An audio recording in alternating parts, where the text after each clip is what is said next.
ऐसे ही का तमाम ये कंबोज लाल है, कैसा ही रंगो रूप है पैसा ही माल है।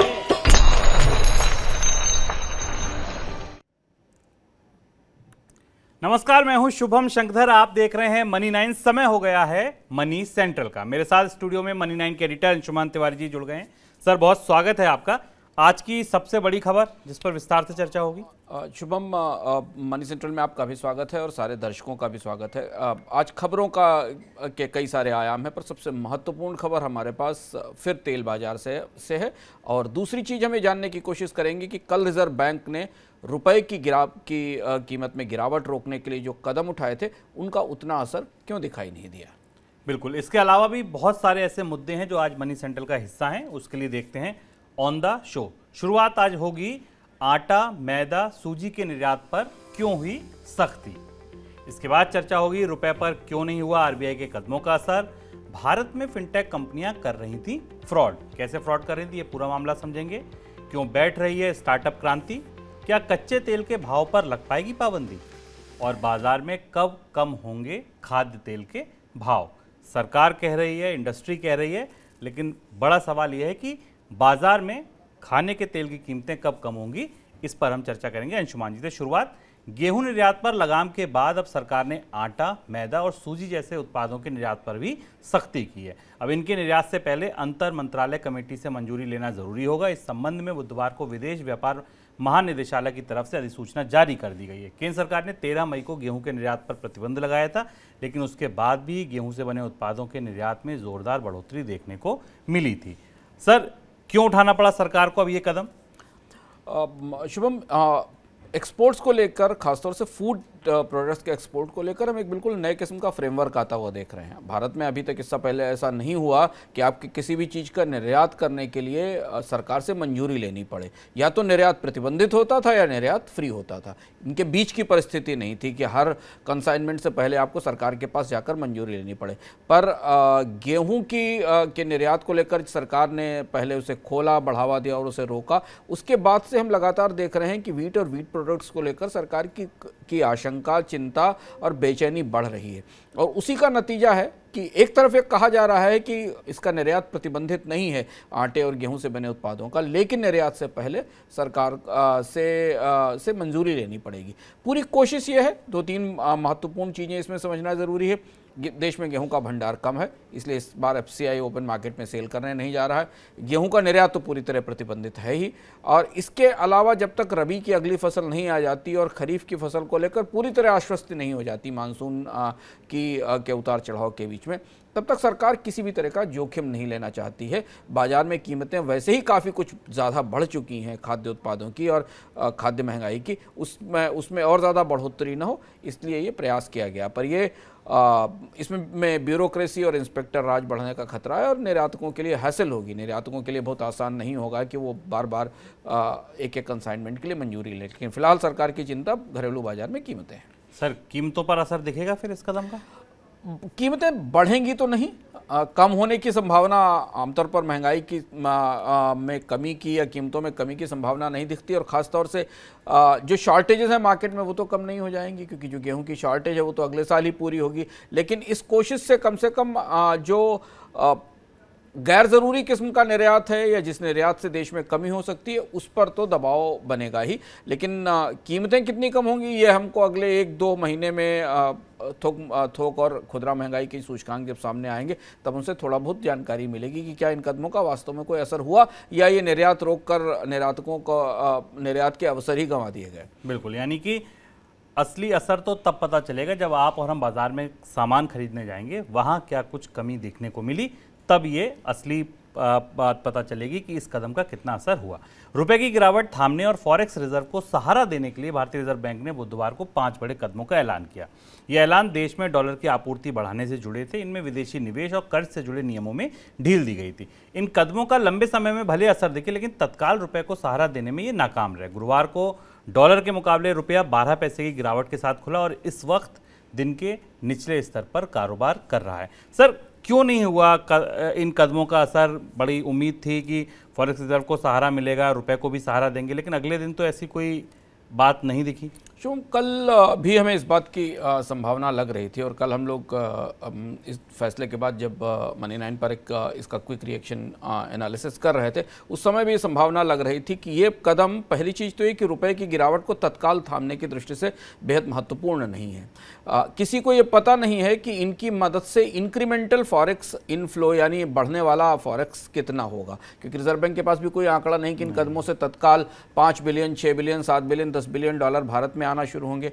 तो जो अभी भारत में विदेशी मुद्रा लाने वाले चैनल हैं वो पहले से ही जिस स्थिति में उस स्थिति में है, और जो बाहर ले जाने वाले चैनल या रास्ते हैं वो भी उसी स्थिति में है। तो पहली चीज़ तो है कि ये कदम जो हैं वो शॉर्ट टर्म मेजर्स लागू किए गए। और इन कदमों में एक और महत्वपूर्ण बात समझने वाली थी कि 2012-13 के आसपास जब इसी तरीके का टैपर टेंट्रम हुआ था और रुपए में गिरावट आई थी, तब कोशिश रुपए की कीमत में और गिरावट रोकने की गई थी और तब हस्तक्षेप रुपए के मूल्य को तय करने के लिए हुआ था। इस बार रिजर्व बैंक का हस्तक्षेप रुपए की गिरावट थामने के लिए नहीं, परोक्ष रूप से रुपए की गिरावट इससे कम होगी या नहीं होगी, विदेशी मुद्रा भंडार की कमी ना हो, भारत में विदेशी मुद्रा भंडार की इनफ्लो बढ़ाई जा सके, वो ये फोकस उस तरफ है। और इसलिए हमें रुपए के मूल्य पर इसका कोई असर नहीं दिखाई दिया। इसलिए आज जब सुबह रुपया खुला तो वो गिरावट के साथ खुला, अभी भी दिन के निचले स्तर पर काम कर रहा है। और किसी भी प्रेक्षक ने, एजेंसी ने, निवेशक ने तात्कालिक तौर पर अपने आकलन भी नहीं बदले इन कदमों के बाद। सारे लोग 80-81 रुपए के डॉलर के आसपास, मूल्य के आसपास देख रहे हैं। इसमें जो कर्ज के प्रावधान हैं, विदेश से कर्ज लाने की सीमा कंपनियों के लिए बढ़ाई गई है, बैंकों को विदेश से कर्ज लेकर लाने की जो रियायतें दी गई हैं, विदेशी अनिवासी भारतीयों को भारत में पैसा रखने के लिए ब्याज दरें बढ़ाकर बैंकों को उसे और आकर्षक बनाने की सुविधा दी गई। ये सब लॉन्ग टर्म है, इनका कितना फायदा नए डॉलर लाने में होगा यह भी स्पष्ट नहीं, और इसलिए फॉरेक्स मार्केट पर इसका कोई असर हमें आज दिखाई नहीं दिया। बिल्कुल। और ये कदम क्या थे, इनका क्या असर हुआ, इसको विस्तार से समझाने के लिए हमने एक वीडियो बनाया है। इसमें अंशुमान जी ने आपको इन सारे कदमों का बहुत आसान भाषा में मतलब समझाया है। इस वीडियो को आप हमारे यूट्यूब चैनल पर देख सकते हैं। चीन के पैसे से चलने वाली कई फिनटेक कंपनियों पर घोटाले का आरोप लगा है। प्रबंधन निदेशालय की तरफ से कहा गया है कि चीन के निवेश से चलने वाली कई फिनटेक और एनबीएफसी कंपनियों ने रिजर्व बैंक के नियमों का उल्लंघन करके भारत में लोन बांटे हैं। ये पूरा घपला करीब 940 करोड़ रुपए का बताया जा रहा है। ईडी ने इस मामले में 155 बैंकों और पेमेंट गेटवे के खातों में पड़े 86 करोड़ रुपए को जब्त कर लिया है। सर, ये पूरा घोटाला क्या है, सबसे पहले यही बताइए। ये काफ़ी खतरनाक और चीज़ निकल कर आई है ईडी की जांच में। और अभी जब आरबीआई फिनटेक पर सख्ती कर रही थी, आरबीआई ने एक नोटिफिकेशन जारी किया जिसके बाद कहा गया कि इससे तो भारत की फिनटेक क्रांति पर सबसे बुरा असर पड़ेगा। आरबीआई ने कई तरीके के इंस्ट्रूमेंट जारी करने के लिए फिनटेक को रोक दिया। तभी से इस बात की आशंका थी और चर्चा बाजार में भारत लगातार थी कि भारत के फिनटेक कंपनियों में सब कुछ बहुत साफ सुथरा नहीं चल रहा है। ये कंपनियां चीन से पैसा लाकर भारत में बंद पड़ी एनबीएफसीज की, या जो काम नहीं कर रही थी एनबीएफसीज की, उनके लाइसेंस लेकर वही काम करने की कोशिश कर रही थी जो एनबीएफसी कर रहे थे। जबकि फिनटेक कंपनियां सिर्फ सर्विस प्रोवाइडर हैं, किसी तरीके का बीच का चैनल प्रोवाइड कर सकती हैं। बैंक तो छोड़ दीजिए, वो नॉन बैंकिंग फाइनेंस कंपनीज भी नहीं। और सबसे महत्वपूर्ण बात जहां से ये समस्या समझ में आई और पकड़ में आई वो ये थी कि ये फिनटेक कंपनियां कर्ज बांटने की कोशिश कर रही थी। क्रेडिट देना या कर्ज देना रिजर्व बैंक के और भारतीय बैंकिंग के नियमों में एक बिल्कुल अलग व्यवस्था है। नॉन बैंकिंग फाइनेंस कंपनियों को भी कर्ज देने की छूट कई सारी शर्तों के आधार पर दी गई और वो भी सही साबित नहीं हुई। एनबीएफसी कंपनियां कोलैप्स हुई और हमने देखा कि उसके बाद क्या हुआ था। चीन का लाया हुआ पैसा उसका इस्तेमाल करके उसके कर्ज के कारोबार में उतरने की और कर्ज बांटने की जो कोशिशें शुरू की गई, उसमें कई तरीके के स्कैम हुए, लोगों को हरास किया गया। ये वो पूरा घोटाला था जो खुलकर सामने आया और इसमें ठीक ठाक करीब 950 करोड़ रुपए का फंड इन कंपनियों के अकाउंट्स में पाया गया, जिसे ईडी ने छापा मारकर जब्त किया है। और यहाँ से जो भारत के बाकी फिनटेक हैं उनके लिए भी अब आगे आने वाले समय में चुनौती बढ़ने वाली संभावना है कि रिजर्व बैंक और सख्ती करेगा इन कंपनियों को, फिनटेक कंपनियों को आने वाले धन के सोर्स जांचने पर, क्योंकि अब इसमें इन्फोर्समेंट डायरेक्टरेट, फेमा और जो भारत के बाकी कानून, मनी लॉन्ड्रिंग कानून है, उनकी भी हिस्सेदारी या उनकी भी निगाहें इस पर आ गई हैं। सर, इस मामले में जांच अब आगे किस दिशा में बढ़ेगी, कैसे बढ़ेगी? दो महत्वपूर्ण चीजें, एक तो इन फिनटेक कंपनियों पर सख्ती होगी, इनके चीन से संपर्क साधे जाएं, संपर्कों पर जांच होगी, पर इसके साथ मुझे लग रहा है कि आने वाले समय में रिजर्व बैंक शायद फिनटेक कंपनियों के जो फंड्स के सोर्स हैं उनके को लेकर और ट्रांसपेरेंसी करेगा और सख्ती करेगा, और कम से कम फिलहाल फिनटेक कंपनियों को क्रेडिट के बाजार में उतरने की छूट तो जल्दी मिलने की गुंजाइश नहीं दिखाई देती। और इसलिए भी अगर आप ध्यान दें शुभम की आरबीआई के कदमों का फिनटेक पर सख्ती को सरकार ने भी सही स्वीकार किया है, और रिजर्व बैंक लगातार भारत की फिनटेक उद्योग को बढ़ावा तो देने की कोशिश कर रहा है, पर वो इसे अनरेगुलेटेड नहीं होने देना चाहता, क्योंकि क्रिप्टो में हाथ जले हुए हैं भारत के रेगुलेटर्स के कि क्रिप्टो एक्सचेंजेस जैसे खड़े किए गए और उसके बाद जितना नुकसान हुआ इन्वेस्टर्स को, शायद उस सबक के कारण इनमें फिनटेक कंपनियों पर सख्ती जरूर जारी रहेगी। बिल्कुल। अब समय हो गया मनी 9 की स्पेशल रिपोर्ट का। स्पेशल रिपोर्ट में आज प्रवीण शर्मा ये बता रहे हैं कि भारत में स्टार्टअप्स के लिए अच्छे दिन नहीं चल रहे हैं। बात केवल फंडिंग सूखने की, वैल्यूएशन पर उठे सवालों की, शेयर बाजार में औंधे मुंह पड़े शेयरों की नहीं है, बात अब नौकरियों तक आ गई है। एक साल पहले तक तरक्की की एक नई इबारत लिख रहे घरेलू स्टार्टअप्स अब लड़खड़ाने लगे हैं। तो क्या स्टार्टअप स्टोरी बिखरने लगी है? इसका जवाब तलाशने से पहले स्टार्टअप क्राइसिस के सबसे बुरे पहलू को समझ लीजिए, और ये है इनमें नौकरियों का खत्म होना। क्रंचबेस की रिपोर्ट बताती है कि इस साल भारतीय स्टार्टअप्स ने अब तक 12,000 से ज्यादा लोगों को नौकरी से निकाला है। हालात इस कदर बुरे हैं कि माना जा रहा है कि साल के अंत तक करीब 60,000 एम्प्लॉइज छटनी की मार का शिकार हो सकते हैं। यह आंकड़ा डराने वाला है, इसलिए भी क्योंकि ये स्टार्टअप ही थे जो मोटी तनख्वाह ऑफर कर रहे थे, ESOPs दे रहे थे, कैंपस प्लेसमेंट में स्टार्टअप्स का मजमा जुड़ता था। लेकिन ये सुनहरा दौर टिका नहीं। कहानी पलटी तो अब कोई दिन ऐसा नहीं होता जब किसी स्टार्टअप में छटनी होने की खबर ना आती हो। ताजा मामला ओला का है। खबरों के मुताबिक कंपनी 400 से 500 लोगों को निकालने जा रही है। चंद दिन पहले बायजूस ने अपनी सब्सिडरीज व्हाइट हैट जूनियर और टॉपर में करीब 2,500 लोगों को पिंक स्लिप थमाई है। भारत में एडटेक यानी एजुकेशन से जुड़े टेक्नोलॉजी स्टार्टअप पर इस आफत की सबसे बुरी मार पड़ी है। अनअकैडमी ने 1,000 लोगों की छटनी की है। एडटेक वेदांतु पहले ही करीब 700 एम्प्लॉयज को निकाल चुका है। सुपरलर्न ने तो अपनी दुकान ही बंद कर दी है। ऐसा ही हाल क्रिप्टो करेंसी से जुड़े स्टार्टअप्स का है। क्रिप्टो पर सख्ती बढ़ने के साथ इनमें लोग धड़ाधड़ बाहर निकाले जाने लगे हैं। कॉइनबेस, जेमिनी, Crypto.com, बायपेट, बिटपांडा समेत तमाम क्रिप्टो प्लेटफॉर्म अपने यहाँ छटनी कर रहे हैं। ऐसा नहीं है कि केवल एडटेक और क्रिप्टो स्टार्टअप्स ही मुश्किल की जद में हैं। हर सेक्टर के स्टार्टअप्स में ले ऑफ चल रहा है, फिर चाहे ओला हो, ब्लिंकिट, Coast24, अनअकैडमी, मोबाइल प्रीमियर लीग, लीडो लर्निंग या ट्रेल, फरलैंको, कहीं भी लोगों की नौकरी सुरक्षित नहीं है। नेटफ्लिक्स हो या फाइनेंशियल सर्विसेज कंपनी रॉबिनहुड, हर तरफ छटनियों की मार मची हुई है। अब उन वजहों पर आते हैं जिनसे स्टार्टअप की फ्लाइट क्रैश हो गई। सबसे बड़ा फैक्टर है स्टार्टअप्स को मिलने वाली फंडिंग का रुकना। पिछले साल कई स्टार्टअप्स IPO आए। जब बाजार में आए तो जैसे इनकी कलई ही खुल गई। उससे पहले तक कोई अपनी वैल्यूएशन $10 अरब बता रहा था, कोई $20 अरब। इसके पीछे का गणित किसी को पता नहीं था। सॉफ्ट बैंक जैसे इन्वेस्टर इनमें पैसे झोंके जा रहे थे। इस वक्त ज्यादातर लिस्टेड IPOs के शेयर अपने इशू प्राइस से भी नीचे चल रहे हैं। इनकी प्रॉफिटेबिलिटी का कहीं पता ठिकाना नहीं है। अब वैल्यूएशन को लेकर सवाल उठने लगे तो इनमें फंडिंग करने वालों ने भी हाथ पीछे खींच लिए। दूसरी ओर सेबी भी सख्ती पर उतर आया है और इन स्टार्टअप्स के लिए IPO लाना भी आसान नहीं रह गया है। लेकिन जरा सोचिए, जिन बच्चों ने अपने करियर की शुरुआत ही इन कंपनियों से की है, जब उनके हाथ में पिंक स्लिप थमाई जा रही होगी तो उनके दिल पर क्या गुजरती होगी। हालात चिंताजनक इसलिए भी हैं क्योंकि ये स्किल्ड वर्कफोर्स है। अगर इनकी नौकरियां ही सुरक्षित नहीं है तो बाकियों का क्या होगा। परेशानी इस बात की भी है कि अगर इतनी बड़ी तादाद में युवा बेरोजगार हो रहे हैं तो इसके सामाजिक आर्थिक असर बड़े गहरे होंगे। क्रेडिट कार्ड और EMI पर टिकी युवा पीढ़ी के लिए इन्हें चुकाने की मुश्किल होगी। खैर, स्टार्टअप्स के हालात कब तक सुधरेंगे यह अंदाजा लगा पाना आसान नहीं है, लेकिन छट्टियों की ये आग जितनी जल्दी थम जाए उतना अच्छा। मनी 9 के लिए प्रवीण शर्मा। सर, एम्प्लॉयमेंट पे मुझे याद है कि इकोनॉमिकम में हमने चर्चा की थी, अच्छी नौकरियां सूख रही हैं, उसमें स्टार्टअप आपने एक बड़ा मुद्दा बताया था। क्या माना जाए, स्टार्टअप की क्रांति खत्म? नौकरियों के लिहाज से इसे करीब से देखा जाए, नौकरियों के लिहाज से और फंडिंग के लिहाज से भी 3-4 महत्वपूर्ण चीज़ें स्टार्टअप के पूरे परिदृश्य में दिख रही हैं और जिनका असर हमें सीधे जॉब पर दिखाई दे रहा है। भारत के लोगों के लिए स्टार्टअप क्रांति का मतलब नई नौकरियां ही थी।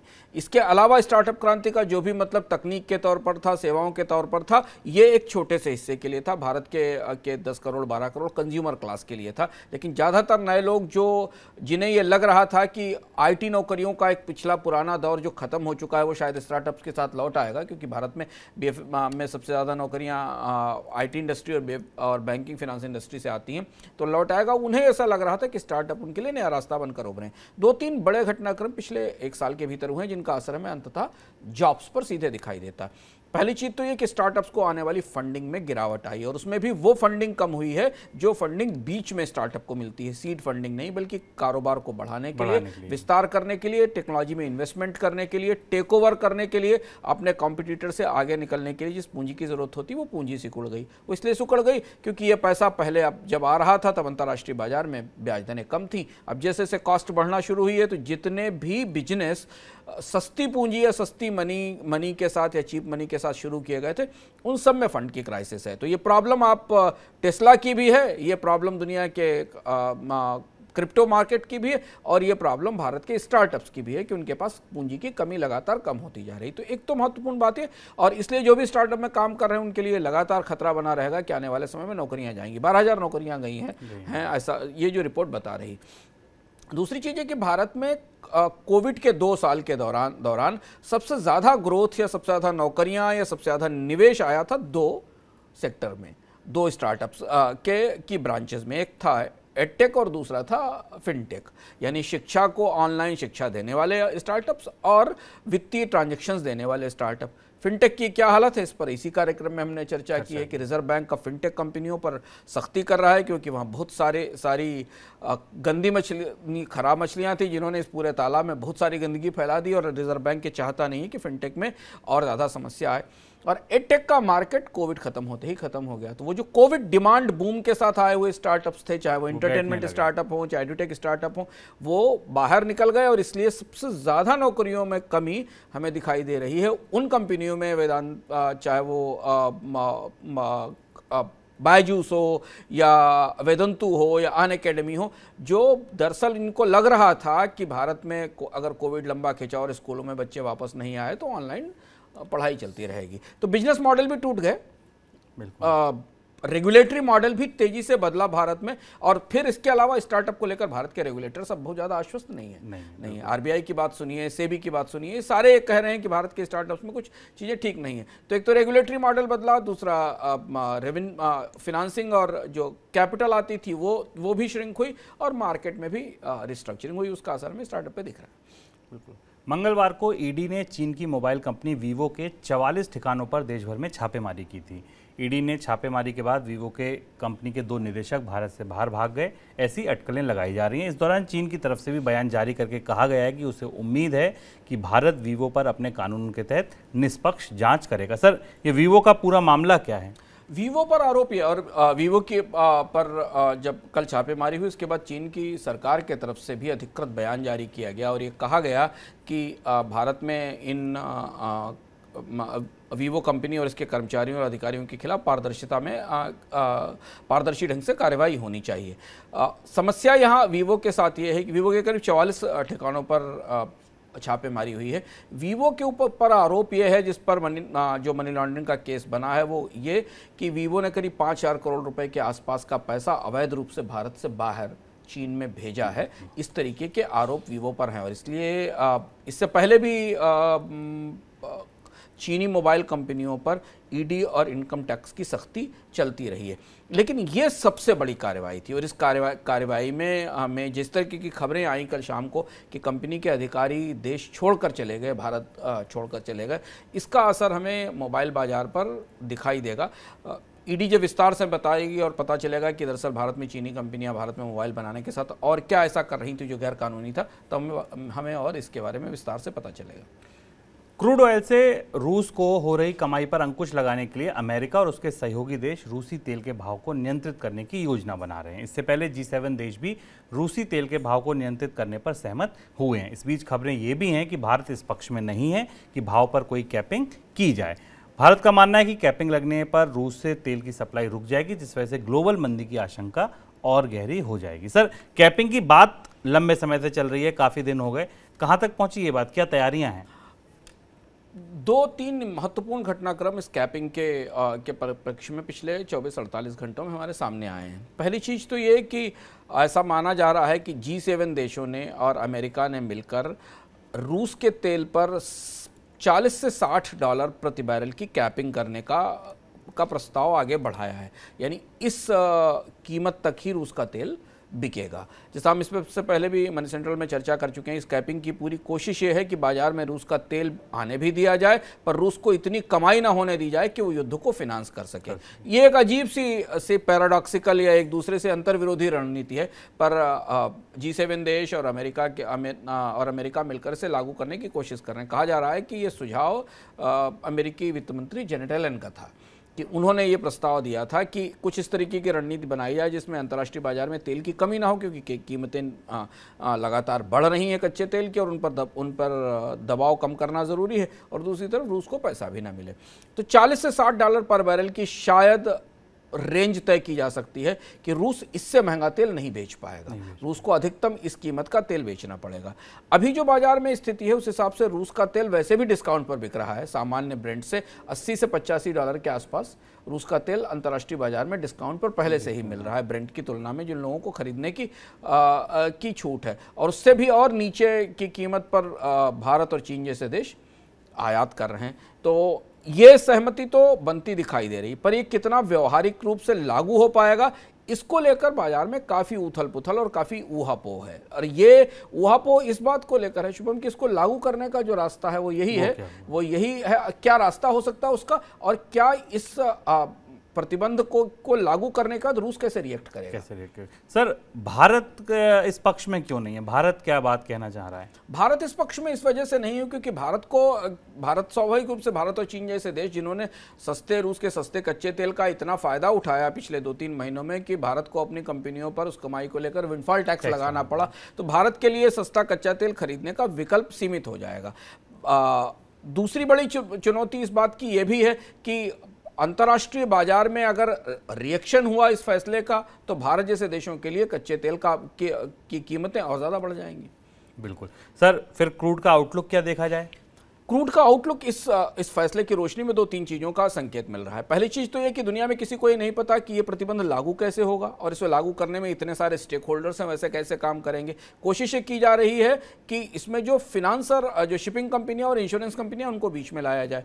रशिया का जितना तेल शुभम मूव करता है उसको इंश्योरेंस करने वाली और उनकी शिपिंग सर्विसेज प्रोवाइड करने वाली 60-70% कंपनियां ब्रिटेन में, लंदन में और उसके आसपास एक्टिव हैं। यानी जो भी कंटेनर तेल लेकर चलता है रूस से, उसे उसके स्थान तक पहुंचने के दौरान बीमा ब्रिटेन और यूरोप की कंपनियां, बाकी यूरोप की कंपनियां उपलब्ध कराती हैं। शर्त यह लगाई जाएगी कि एक सर्टेन लेवल से ज़्यादा के कीमत पर बीमा और शिपिंग सर्विसेज उपलब्ध ना कराई जाए। यही एक तरीका है, प्रैक्टिकल तरीका है जिससे से रोका जा सके। अब हम दूसरी तरफ देखते हैं, बाजार ये मान रहा है कि पहली चीज़ तो रूस को इस पर बाध्य करना मुश्किल होगा क्योंकि बहुत सारे और लीकेज चैनल हैं जहां से रूस सस्ता तेल बेचता रहेगा। और दूसरी जो सबसे बड़ा डर बाजार को लग रहा है, जहां से तेल बाजार का आउटलुक हमें दिखता है, वो ये है कि अगर रूस ने अचानक रिटेलिएशन में तेल की आपूर्ति बिल्कुल बंद कर दी तो अंतर्राष्ट्रीय बाजार में कच्चे तेल की कीमतें पता नहीं कहां पहुंच जाएंगी, $150-200, और तभी वो JP Morgan वाली रिपोर्ट जो $300 वाली, जो बहुत ही बड़ी, बहुत एक किस्म की हाइपर रिपोर्ट है, ये माना जा रहा है। और वो रिपोर्ट इसी बात पर आधारित है कि अगर कच्चे तेल की कैपिंग की गई और रूस ने अपना तेल बिल्कुल बाजार में भेजना बंद कर दिया तो भारत दुनिया के बाजार में कच्चे तेल की कीमतों में काफ़ी तेजी आएगी। और इसलिए हम देख रहे हैं कि मंदी की संभावनाएं बढ़ने के साथ भी कच्चे तेल की कीमतों में उतना तेज करेक्शन नहीं दिखता है। अभी भी $100 के आसपास तेल बना हुआ है। दूसरी चीज़ है कि ओपेक देशों के हाथ में रेगुलेटर है। अफ्रीका के देशों का उत्पादन वैसे ही घटा हुआ है और हमने इस पर विस्तार से कल चर्चा की थी कि ओपेक देश एक सीमा से अधिक ना तो उत्पादन बढ़ाने की स्थिति में है और ना वो बढ़ाना चाहेंगे, क्योंकि 2 साल पहले तक उन्हें इसी कारोबार में इतना नुकसान हुआ है कि माना जा रहा है कि उनकी रिकवरी होते होते उन्हें समय लगेगा। क्योंकि एक दौर तो तब वो था शुभम, जब डोनाल्ड ट्रंप को उत्पादन कम करने के लिए सऊदी अरब से बात करनी पड़ी थी। जब आपको याद होगा कि कच्चे तेल की कीमतें नेगेटिव हो गई थी और माइनस हो गई थी और अमेरिका की तेल कंपनियों ने अमेरिका के राष्ट्रपति पर इतना दबाव बनाया था कि सऊदी अरब से ये कहना पड़ा था कि भाई तेल के उत्पादन में थोड़ी कटौती की जाए ताकि अंतर्राष्ट्रीय बाजार में थोड़ी कीमतें बढ़ सकें और तेल कंपनियों को उसका सही रिटर्न मिल सके। कच्चे तेल के बाद खाने के तेल की बात। अंतर्राष्ट्रीय बाजार में खाने का तेल सस्ता होने के बाद सरकार ने खाद्य तेल कंपनियों को घरेलू मार्केट में कीमतें घटाने के लिए कहा है। खाद्य सचिव सुधांशु पांडे ने बताया कि तेल कंपनियों को भाव में 1 हफ्ते के अंदर प्रति लीटर 10 रुपये की कटौती करने के लिए कहा गया है।